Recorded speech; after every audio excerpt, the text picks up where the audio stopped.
రెండు విధాలైన ఇబ్బందులు వస్తాయండి. ఒకటి, ఇప్పుడు ఎగ్జాక్ట్లీ ఇప్పుడు మన కారు టైర్ వంకర అయితే అలైన్మెంట్ పోతే కారు టైర్ ఎట్లా అరిగిపోతుందో అట్లా ఈ పిల్లలకు చిన్న పిల్లల్లో వచ్చినప్పుడు కానీ పెద్దవాళ్ళలో ఉన్నా కానీ స్కోలియోసిస్ పెద్దవాళ్ళలో కూడా వస్తుంది.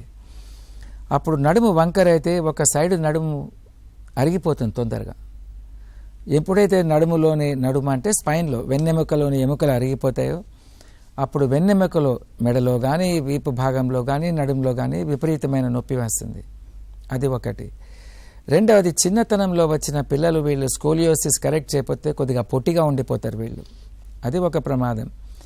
రెస్పిరేటరీ ప్రాబ్లమ్స్ అంటే ఎప్పుడైతే స్పైన్ వంకర్ అవుతుందో ఒక సైడ్ లంగ్ బాగా ఎక్స్పాండ్ అవుతుంది ఊపిరితిత్తులు, ఒక సైడ్ లంగ్ కంప్రెస్ అయిపోతుంది. దీనివలన వాళ్ళ రెస్పిరేటరీ ఎఫర్ట్ అంటామంటే శ్వాస తీసుకోవడం, ఆక్సిజనేషన్ ప్రాబ్లమ్స్ ఇవన్నీ కూడా వస్తాయి. అదేవిధంగా ఈ వంకర్లు బాగా ఉన్నప్పుడు చిన్నపిల్లల్లో వాళ్ళు ముందుకు వంగిపోయినప్పుడు, ఫర్ ఎగ్జాంపుల్ కడుపు పైన ప్రెషర్ వచ్చి వాళ్ళు ఎక్కువ ఆహారం కూడా తీసుకోలేరు. సో పిల్లలు సరియైన ఆహారం తీసుకోలేకపోతే ప్లస్ రెస్పిరేటరీ డిస్ట్రెస్ అంటామంటే ఊపిరి తీసుకోవడంలో బాధ కలుగుతాయి. నాట్ కంప్లీట్ డిస్ట్రెస్, బాధ ఉంటే ఆ పిల్లలు గేమ్స్ స్పోర్ట్స్ ఆడలేరు, మంచి ఆహారం తీసుకోలేరు, చాలా తక్కువ తింటారు. సో వాళ్ళ గ్రోత్ కూడా తగ్గిపోతుంది. స్టంటెడ్ గ్రోత్ అంటాం. అంటే నార్మల్ పిల్లలు ఎంత పొడుగ్గా ఉంటారో వాళ్ళకన్నా వీళ్ళు పొట్టిగా ఉంటారు. సో నడుము నొప్పులు, వీపు నొప్పులు, మెడ నొప్పులు మొదలవుతాయి ఈ ఎముకలు అరిగిపోవడం వలన. అంతేకాకుండా ఈ స్పైన్ లోపలన్నీ నరాలు ఉంటాయి. దాన్ని రెండు రకాలు. ఒకటి స్పైనల్ కార్డ్ అంటాం, అంటే వెన్నెముక. మన మెదడు ఇక్కడ ఉంటే ఇక్కడ నుంచి నరాలన్నీ కిందకి వస్తాయి.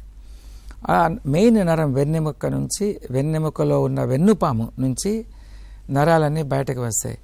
ఎప్పుడైతే స్పైన్ వంకర్ అవుతుందో కాన్కేవ్ సైడ్, ఇటు సైడ్ ఉన్న నరాలు ఒత్తుకపోతాయి, ఆ కాన్వెక్స్ సైడ్ అవతల సైడ్ ఉన్న నరాలు స్ట్రెచ్ అయిపోతాయి.